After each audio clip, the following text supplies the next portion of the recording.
All right, welcome to the show. Today, our guest is Tim Parkin. He's an advisor and coach to marketing executives around the world, big billion-dollar companies. He's also been featured in Adweek, Forbes, and TechCrunch. Tim, thank you so much for coming on the show. Andrew, I'm so excited to be here and to have this conversation, and there's so much for us to dive into. So I'm excited to get started. Yeah, me too. So you have a background in magic, and I think a great place to start is, what is the connection between magic and marketing?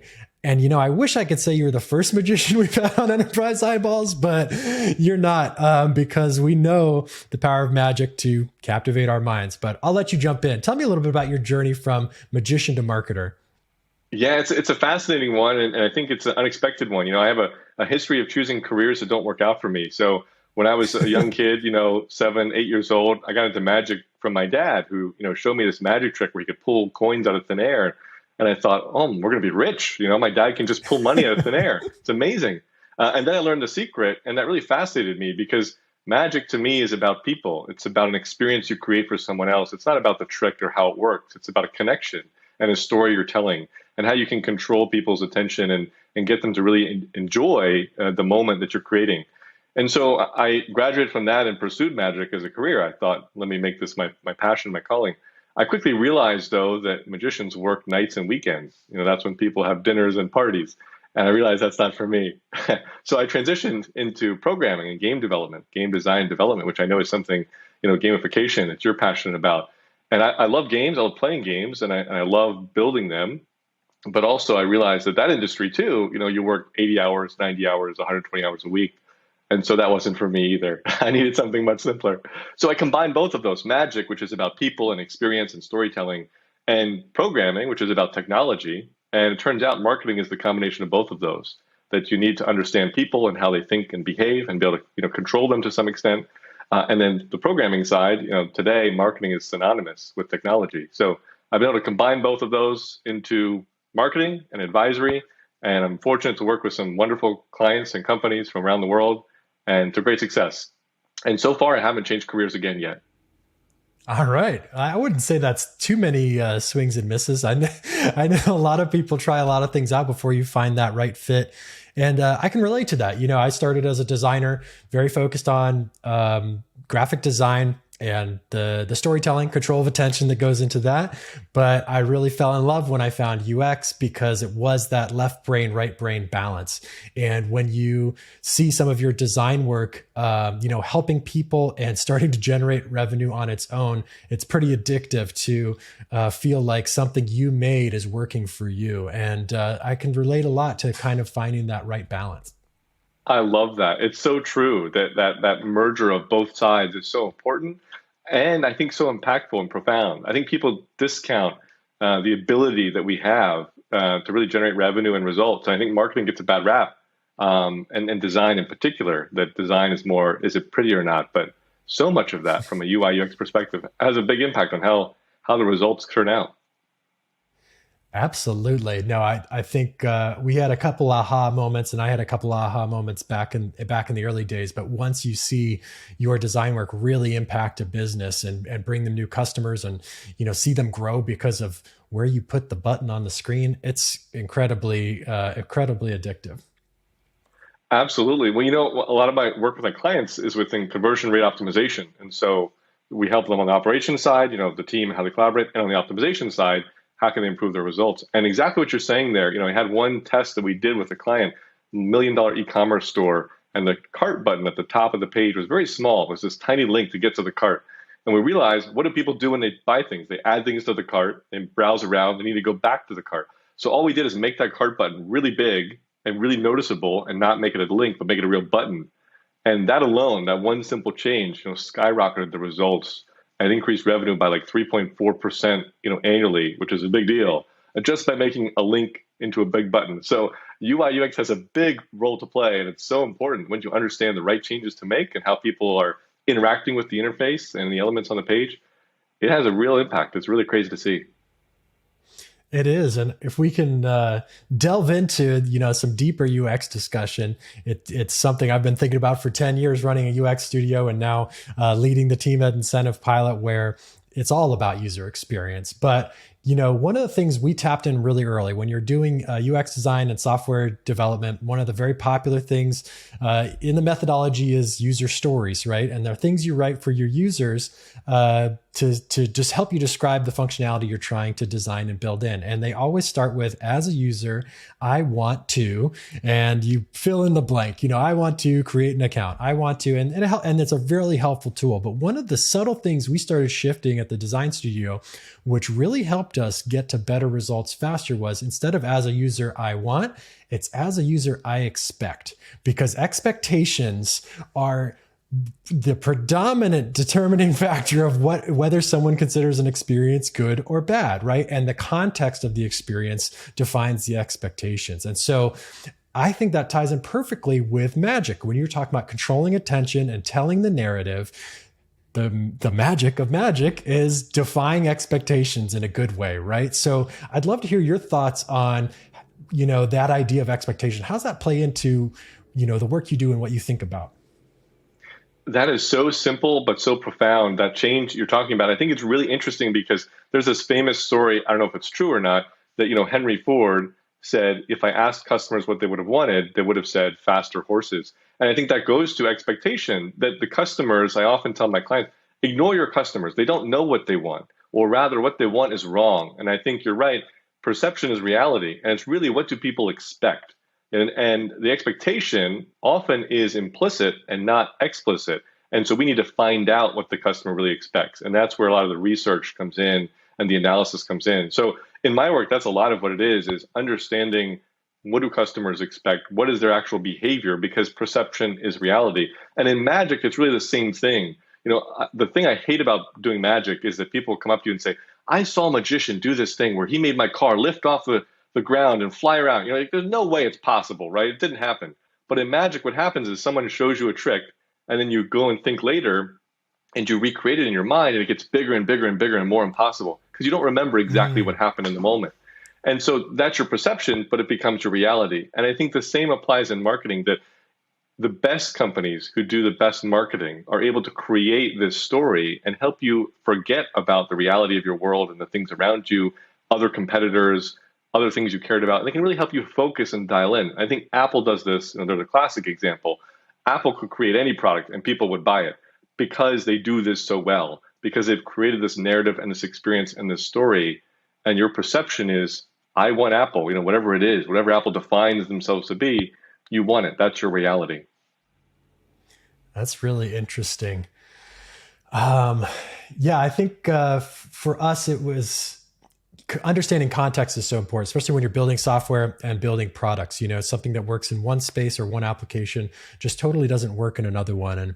And understanding the expectations that people have, bringing to your company, your sale, their experience with your brand, it's everything. So I'm curious, we've heard how, I think the through line from magic to marketing is pretty clear. When you think about game design or software development, there's not a lot of people who make that jump. Can you tell us a little bit about that journey and how you think those two things tie together? Yeah, I think you'll appreciate this given your experience and background, that marketing, a lot of people think of as a creative act, that it takes a lot of creativity. And what I found and what I truly believe is that marketing is much more of a process than a creative art. There's much more science than art to marketing. And the reality that I've discovered, which I hate to admit, but I love to tell people, is that nobody knows what will work.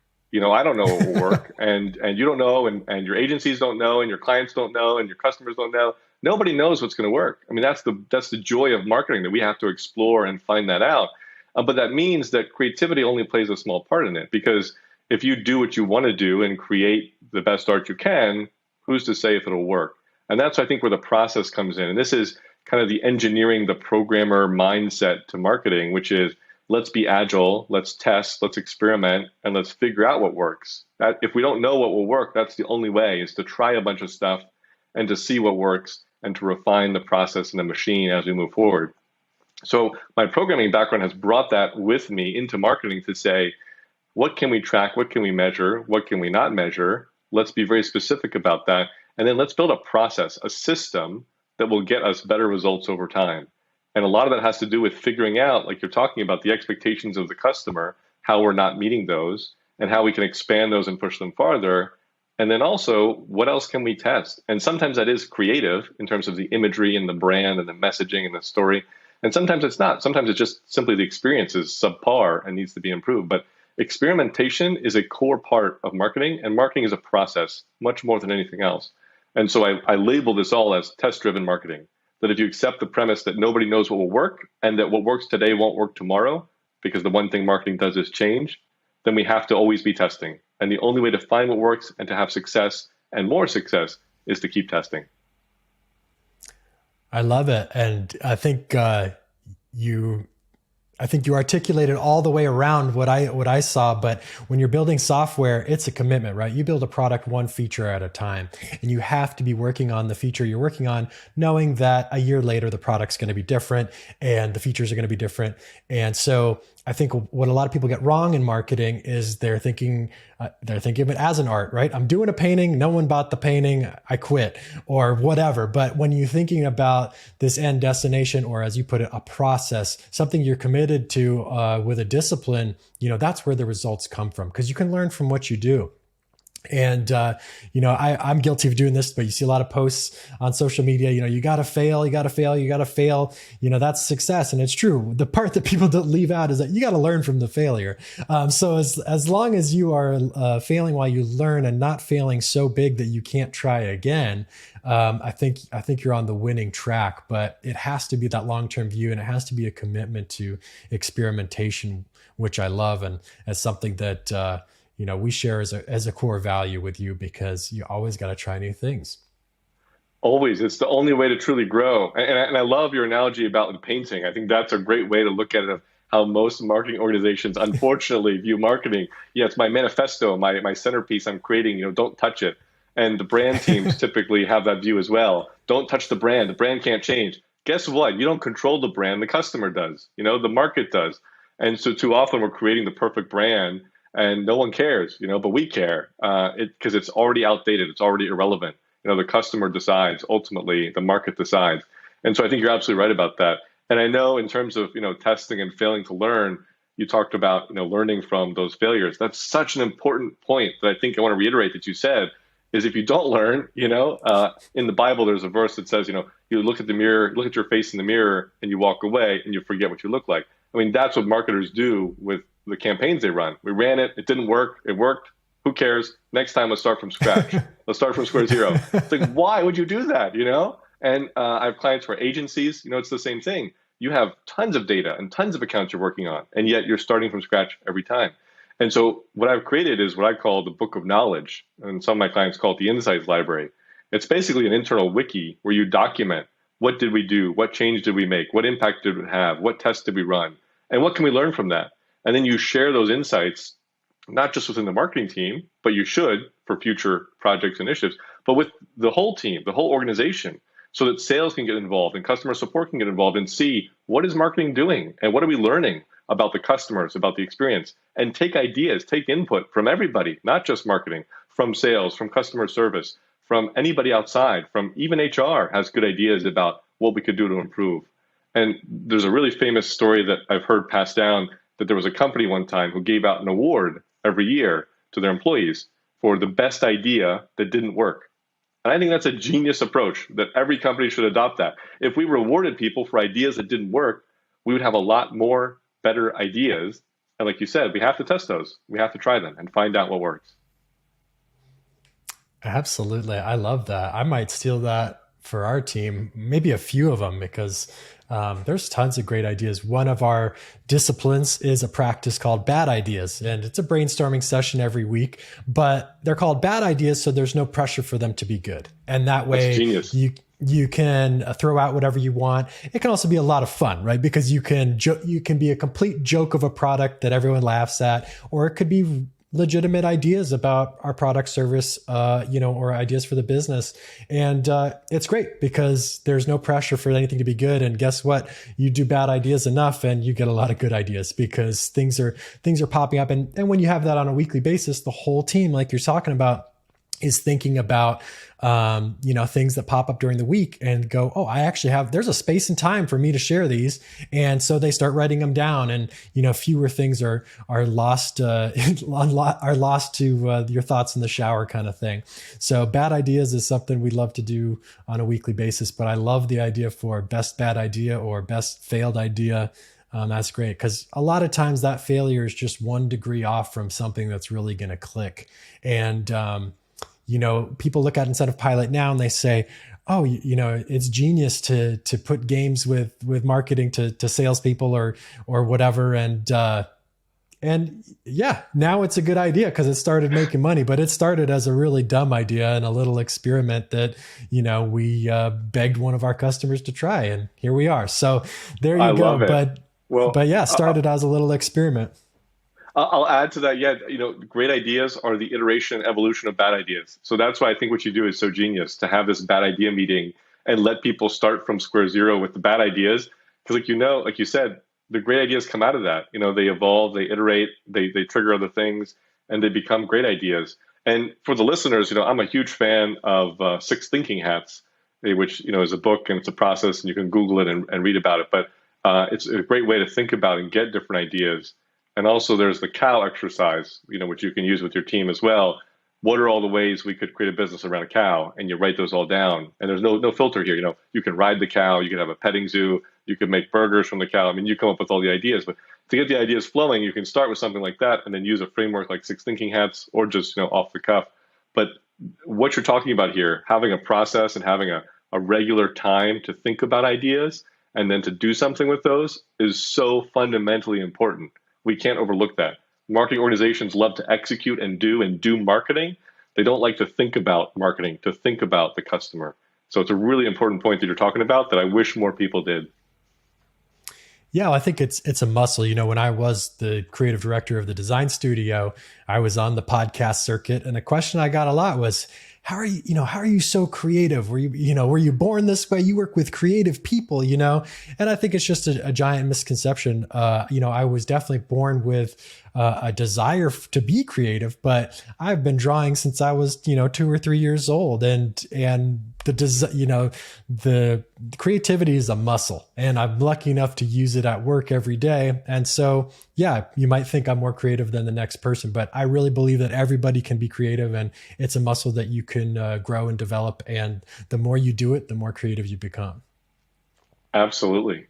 I love that. So, Tim, you and I both work with big enterprise clients, companies with thousands of employees, billions of dollars in revenue. It's a different world out there if you don't work with those customers.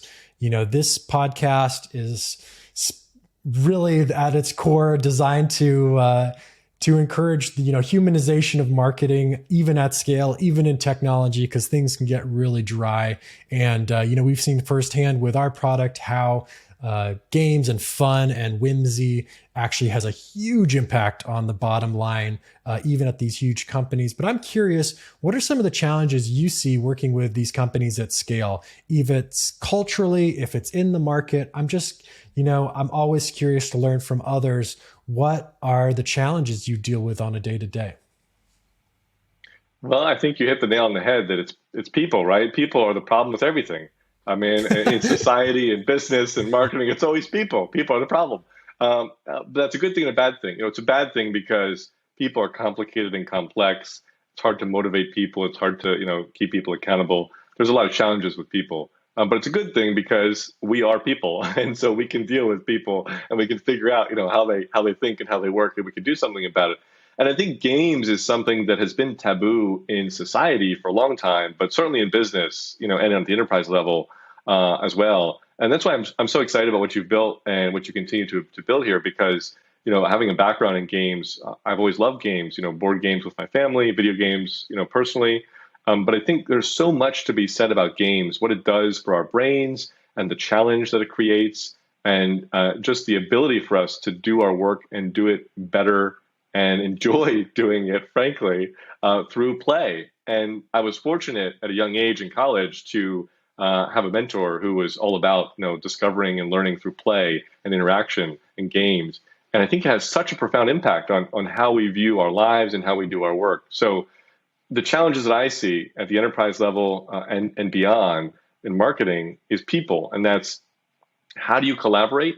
How do you have process? That's one of the biggest challenges my clients have is a lack of process and a lack of follow through on execution and communication. And I think that some of the games you've developed and just the idea of gamification in general can support and help a lot of those in terms of execution, accountability, process, transparency. I mean, there's so much there. Just getting people to do what they say they would do is a big challenge. It is a lot of cooks in the kitchen, thousands of them actually, which makes it really tough. And you're steering a giant ship. It's an aircraft carrier times 1,000, right? And so the things you're working on, don't come to fruition for months or years, and that's a challenge for any company. But it just gets harder with every layer in the organization. So, what are some of the things you help your customers with when it comes to overcoming those challenges of scale or, really execution, right? Because one of the things I'm really proud of on this podcast is that we get into the tactics. What can I do today? What can I do tomorrow? There's so much great knowledge from thought leaders out there, but it's all strategic. Let's get into the tactics. How do you help a $1 billion marketing executive start to execute? I love this. I love getting tactical. I'll tell you some hard truths here. So first is a lot of people talk about prioritization. I talk about ruthless prioritization. It's not enough to prioritize. You have to be absolutely ruthless about it. And that means that some people will be unhappy and you won't do the things you think you want to do or could do, but you have to really, really focus. And success comes from focus. This is the old Pareto principle, the 80-20 rule. But really, it's more like the 90-10 rule, if you're honest, or maybe even the 95-5 rule. It's a few things the few small hinges that swing big doors. And so what really is your critical path from marketing? So taking a step back and looking at what is our critical path? How do we get in front of customers? How do we engage with customers? How do they actually reach out to us? And how do we do business with them? Find that critical path and eliminate everything else. That's the number one way to immediately improve your efficiency, reduce your cost, improve your conversions, is stop doing stuff that you shouldn't. And there's a ton of stuff. As I'm talking, you're listening to this right now, you're already thinking of things that you shouldn't be doing, that your team shouldn't be doing. So just stop it. That's the first step. And it's a really easy step once you rip the Band-Aid off. But that's the honest, brutal truth is you have to stop doing stuff that doesn't work just because you want to, or someone said you should, some influencer online said you should, or because that's what the company has always done. Stop it. I love that. It goes along with the exercise, start, stop, continue. We do that on a quarterly basis. You go through all the things you're doing. You're either continuing, stopping, or starting something new. And, but I could always be a little more ruthless. Maybe we're just a little too nice on the incentive pilot team. Time to bring the hammer down on stop, especially some of my pet projects. I'm sure we can kill those off. But that's so great advice. That's great advice. I felt, especially back in the agency days, I felt like sometimes things were on a great track, and the plug was pulled too early, and, do you have any examples or thoughts? I don't know how to really articulate a great example here, but there was a good idea. It just wasn't given a chance to thrive. How do you determine, hey, this is something that's not working, we got to pull the plug versus, giving something its fair shot and, honoring something that has potential? There's two aspects to this. The first is you have to upfront, before you begin on any initiative, decide how much time will we give this. The wrong time to decide that is in the middle or at the end of life. And you say, I think it needs more time, just let it keep running. Let's spend a little bit more money, it'll work. That's the wrong time to decide that. So deciding up front is the first step to make sure you all agree, we're going to give it 6 months. At the end of 6 months, we'll make a decision. And you could decide to extend it then if you all agree, but you need to decide up front. This is a long-term play. This is a short-term play. That's the first decision that needs to happen. The second thing is to validate. And validation comes from the agile world, of building a piece at a time, but it applies to marketing. And actually, TripAdvisor, which is a site I'm sure you've heard about, if the listeners haven't, it's a big vacation travel site. It has hotels and activities of any place you can imagine visiting, and they rate them and review them from customers. And TripAdvisor's CEO has what he calls the 404 test. And this is fascinating. From a technical perspective, if there's a link on a website and you click it and that link is broken, if it goes nowhere, your browser will say 404. That's the error code. It'll say not found. This page doesn't exist. So what the CEO decided was, before we build anything, a new feature, a new product, a new page, let's put a link to it on the site. And let's not build it. Let's make it 404 on purpose, a broken link. And let's just see how many people click it. And if nobody clicks it, let's not waste our time building it. But if a bunch of people click it, what they found is that the customers think it's their internet. They think it's their computer. They don't think it's TripAdvisor's website that's broken. And so there's no downside to them. So they put these links on there and they test them. And then they say, you know what? A bunch of people click that. Let's now talk about what it would take to build this and the first step. And validation, this idea of validation has so much application, not just in marketing, but from a marketing perspective, it means build a piece at a time. Don't build a whole massive campaign. Build the first piece. And if that goes well, then build the second piece. You don't have the time or the capacity or the resources or the knowledge of what's going to work to build out the whole thing. So build a piece at a time and validate as you go. I love that. Yeah, we've sold a bunch of things that don't exist, and then when someone buys them, you got to make them. And as long as you're not over promising, it goes great. And a lot of those bad ideas we have, it's a big thing. It's a big feature, or it's another product or whatever. And then the next question is, after the bad idea session's over, because you don't want to start critiquing or whittling down, but when it's like, you know what, we should really try that, it's like, okay, what's the 10-hour version of that? And you can usually get to the core of an idea that's got a ton of value with not a big time investment. You can usually go sell it and learn a lot from it, and then end up with a suite of games that's driving a bunch of sales at enterprise organizations. But I think, you're very aligned on exactly how we think, and love to test and iterate and start really simple. You don't have to overcomplicate it. Absolutely. Absolutely. Well, I'll add two more ideas for listeners here. One is obviously automation. There's a lot of stuff that, machines can do better than humans, and you need to automate that, but don't jump to automation first. That's not the solution. You don't want to automate something that doesn't work, or that's the wrong process, or that you shouldn't be doing anyways. But automation is a step of the process here. But it's a process. Really, a lot of my work with my clients is about process. Like I said, if marketing is a process, then you need to define that process. And Edward Demings, is a famous author who talks about process and says, if you can't describe what you're doing as a process, then you don't know what you're doing. And that, unfortunately, is most marketing organizations, most marketing teams. They have no clue what they're doing, because it just happens. And there's a lot of internal tribal knowledge of people who say, well, I know how to do this, and that they know how to do that, and so we all work together somehow, and it happens. That's not acceptable, and that's not the right way to do things, and it's not an effective way to do things, and you're not going to get the maximum output from doing things that way. So you need to have a process. You need to define what your process is, who does what, how it happens, step by step, and have, as we talked about earlier, those expectations, that accountability, that visibility and transparency of who is doing what and how is it happening and how is it progressing. So you can identify those bottlenecks. And once you have a process and you're following it, then you can improve the process. And so optimization from marketing is not just improving our marketing to get better results. It's improving the process of how we do marketing so that we can get better results. I love that a lot. I haven't heard anyone talk about optimizing their process along the way. That's really cool. I think the thing that jumped into my head, talk about automation, and this, I've run into this so many times designing software over the years. It was always like, well, let's, what do you guys, let's spell out your process like you're talking about. Let's spell out your process and see if we can automate it. And, we'd end up okay, well, feasibly, I think we can build this app that's going to automate, 79% of it or whatever. And so many times I'd hear the response like, well, we can't automate it all. So what's even the point? It's like, well, wait, you don't want 79% of your time right. back, for this process. And so that's another thing that for whatever reason, when it comes to automation and process, there's a resistance. I think, I don't know if it's cultural or if it's worldwide, but it's like, if we can't just get rid of the problem completely, why even bother? When in reality, a 5 or 10% improvement is a huge improvement. And if you can automate or make something more efficient, even that bit, then it's a huge win, because if you do it over and over and over and over again, 6 months later, a year later, 18 months later, you're going to be in a totally different place. And I'm not sure why people are so resistant to small incremental improvements.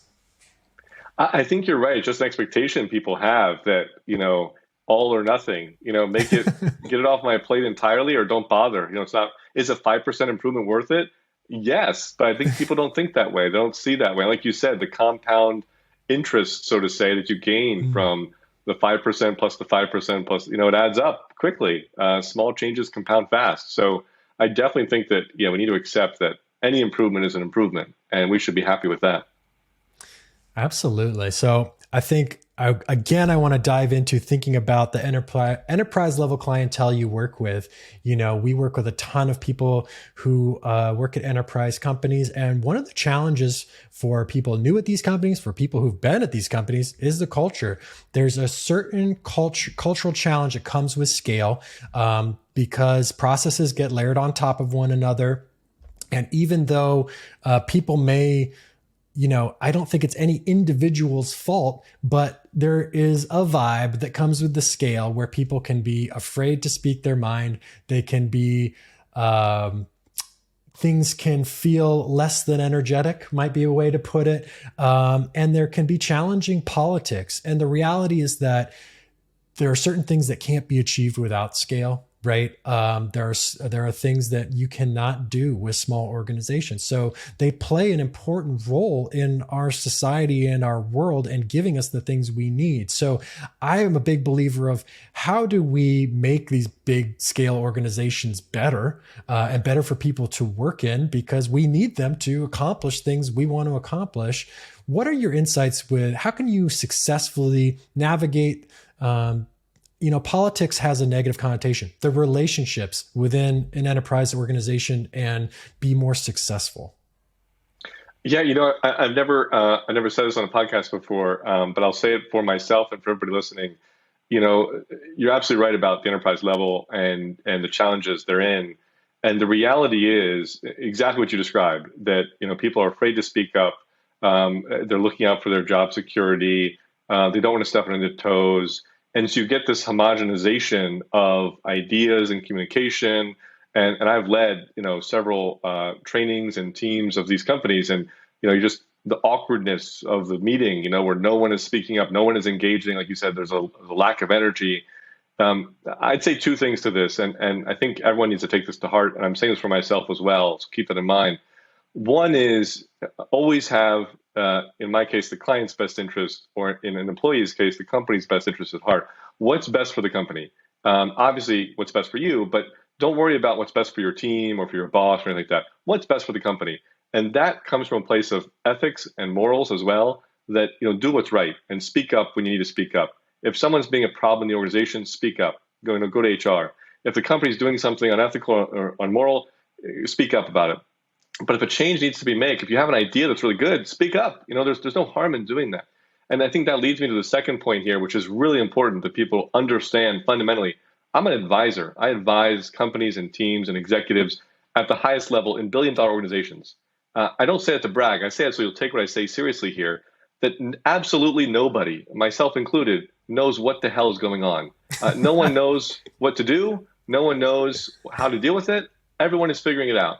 And once you realize that, once you accept that and embrace that, you get the sense of freedom that you can say what you need to say. You can be yourself. You can enjoy and experience, your fulfillment, your passion for what you're doing here at your company, with your team, with your colleagues, et cetera. So really embrace that. Really listen to that again. I'll say it again. No one knows what they're doing. That's the reality, and I'm including myself in that. But you really have to take that to heart, because that's the key to breaking through in these enterprise organizations, to creating change, to engagement, is do what's best for them, for the company, or for yourself.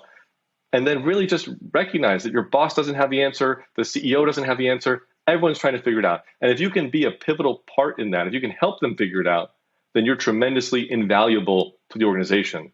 And so that requires you then to do your part, to speak up, to get involved, to be engaged, because there's nothing holding you back. The only thing holding you back from engaging is you. And when you realize that, it changes your perspective. It's not your boss's fault. It's not your team's fault. It's your fault that you're not taking more of initiative and speaking up and putting aside any barriers. So forgive me for the tirade here, but I think it's really important that people realize what's happening and what they need to know. Yeah, I love it. I appreciate you sharing that. And it's something that is taboo. We don't like to talk about the challenges of being a human in one of these big organizations, but there are challenges. And, one of the interesting things that I've observed, and it wasn't until I started speaking up, like you're saying, that I understood what you're talking about. But there is kind of sort of this weird thing where people feel like they can't speak up. And I don't understand. I still haven't figured it out, but why do people feel like if they express their ideas, they will be punished or something? Like it's really easy to say, I don't know, but this is how I see it. And then you get to put your ideas on the table with absolutely no consequences. For some reason, we have this sort of assumption that if I say it, I've got to own it and take it to my grave and defend my idea to the death, And it's like, no, most of my ideas are bad and or can be easily disproven, or we'll find out they don't work because of X, Y, Z. It's like, I'm totally willing to, if 10% of my ideas are good, I'd be surprised, honestly. But like, I will always say what I'm thinking, and I'm not sure why, but it seems to be a challenge in these cultures for people to say, this is how I think, this is how I feel, and then just let it go. You don't have to die on that sword, and you can feel free to share bad ideas. But if nobody's sharing ideas, then you're not going to get a good idea. If everybody's sharing ideas of all kinds, then you're much more likely to get a good idea. And it's really just a numbers game. And so I think if I have anything to add to what you said, it's just that what I've learned is, speaking up, but helping other people speak up and giving credit where credit is due. And if you can help two people who absolutely suck at collaborate with one another, then it's a home run, because so much of it is just what's lost in translation or what is being stopped by these unseen barriers that kind of naturally arise at any organization of scale. Absolutely. Amen, Andrew. I think that's the key thing here, is that humility is the ingredient of success from what I've found. And I can see it in you and in our conversation here. But my best clients, CMOs who are the most humble, the people who admit, I don't have the answers. I'm at the top, but I don't know, everything. I need help. I need guidance. I need the team.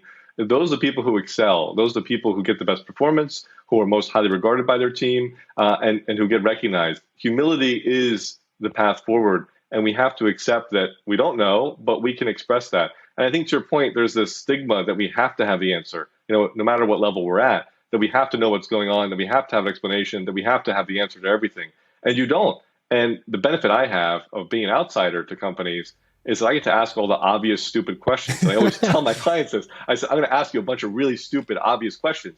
But guess what? They almost never have had anybody else ask those, because everybody internally is too afraid or too hesitant to speak up and ask those questions. So my job's really simple, actually. I just come in and ask all the dumb questions that no one else is willing to ask. But exactly to your point, that's what I see is we can change that. We can put me out of business if everybody would just ask those dumb questions. And I think we need that, because there's a stigma, as I said, that we have to know everything. We have to understand it.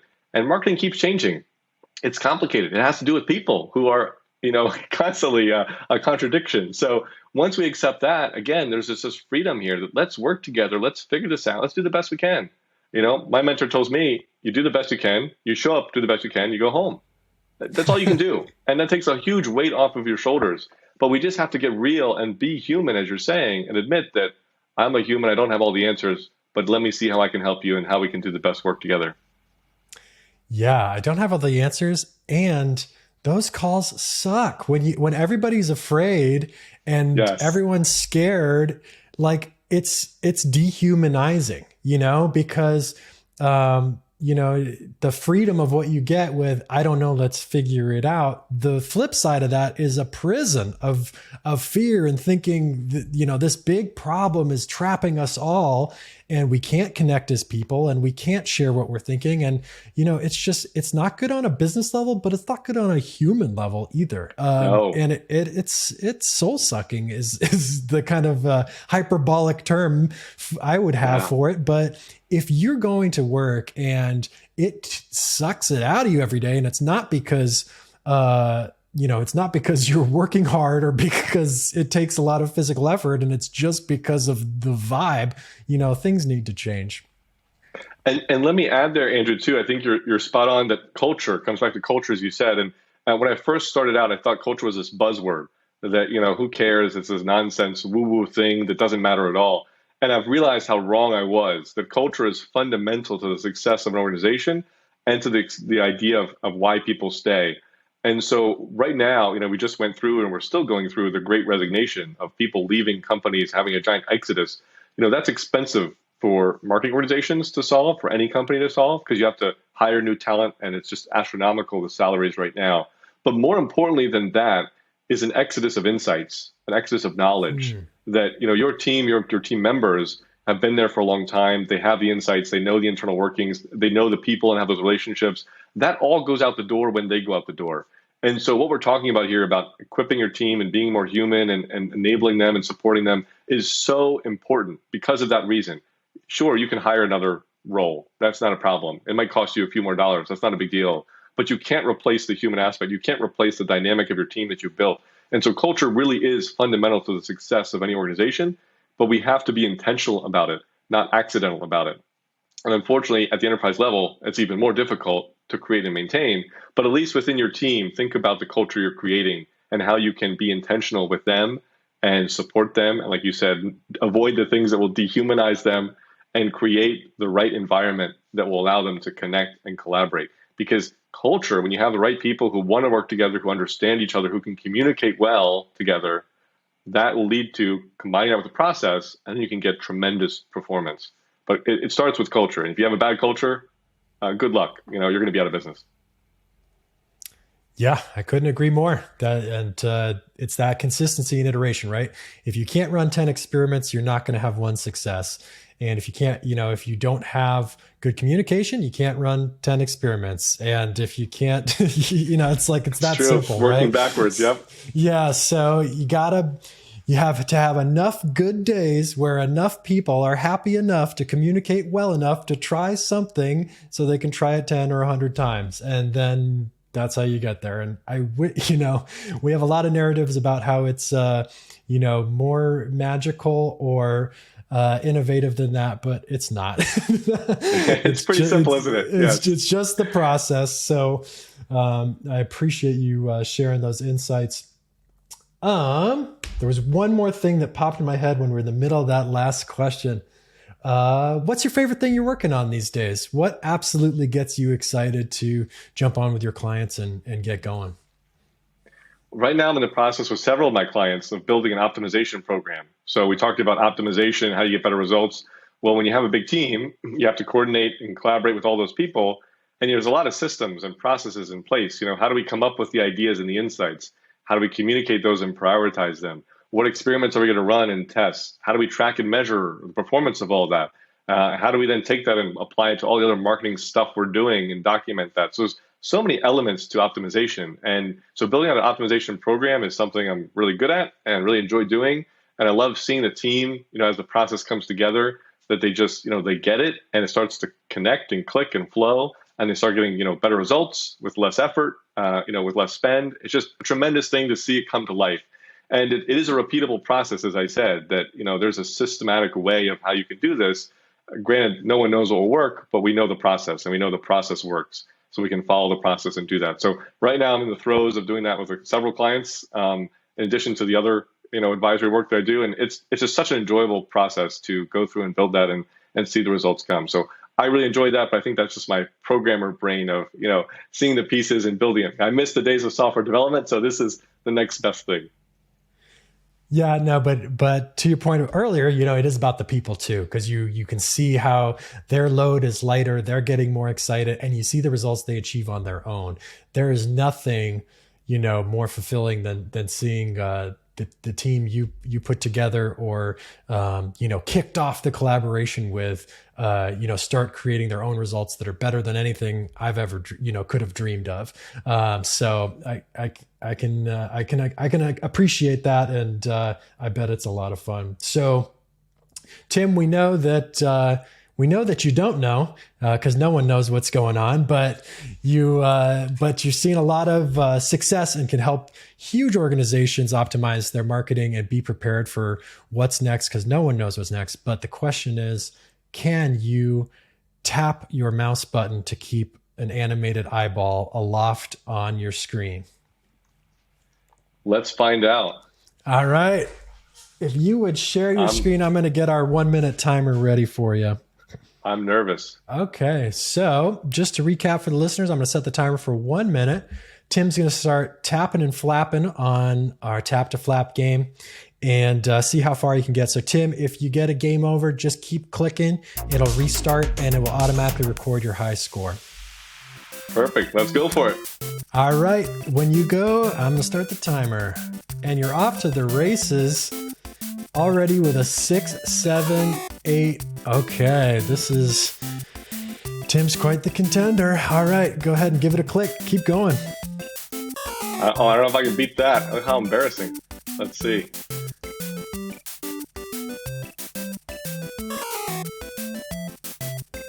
You got about 30 seconds to top that score. If you're still flapping at the end of the time, I'm going to let you go and see how far you can take it. This is nerve-wracking. Oh, no. It is nerve-wracking, and it's highly addictive. It's one of the reasons that it's so successful in our incentive look at that. programs. There we go. There we go. Okay, 12. Here he goes. You got 10 seconds. You can top it. I don't know. This is great. Ooh, a lot of low ones. Nice. I know the low ones are. Oh, okay. Oh, that's time. All right, Tim, you got 12. That's a heck of a score for your first time playing tap to flap. So how that works in our incentive pilot product is people can play daily or weekly, and it helps get their eyeballs on whatever initiative they're trying to push, usually sales enablement. So they're trying to get people to complete trainings or be more aware of certain things for a product launch. We attach it to tap to flap. And then people get addicted to the game, talking with one another, doing a little of, healthy trash talking. And then when you and I are on Teams or Slack saying, what'd you get to tap to flap? We're also looping back to that training we're supposed to be doing. So the results are crazy. At enterprise organizations with tap to flap, we're getting like 80% engagement from sales reps. Wow. That's amazing, Andrew. And I just want to say, everybody listening should seriously check out Incentive Pilot. It's absolutely genius. It's so cool what you guys are putting together and building. I think the idea of tying gamification to this is just brilliant. So I love what you've built, and I fully support it and recommend it. And I think everyone listening needs to be sure to check it out. It's such a cool tool, such a cool platform. Thank you, Tim. That's really nice of you. So if someone wants to get in touch with you after hearing you today, what's the best place to find you? LinkedIn is definitely the number one. I'm posting there daily. I have a newsletter on LinkedIn even called Revenue and Results, how to get more revenue and results from your marketing and your marketing team. And then also my website, timparkin.com, TIMPARKIN.com. And you can sign up for my newsletter there or check out my other articles on my press page. Awesome. Well, thank you so much for coming on the show. I hope you come back in the future and beat that 12. I would love to. Thanks so much for having me, Andrew. It's a blast. Take care.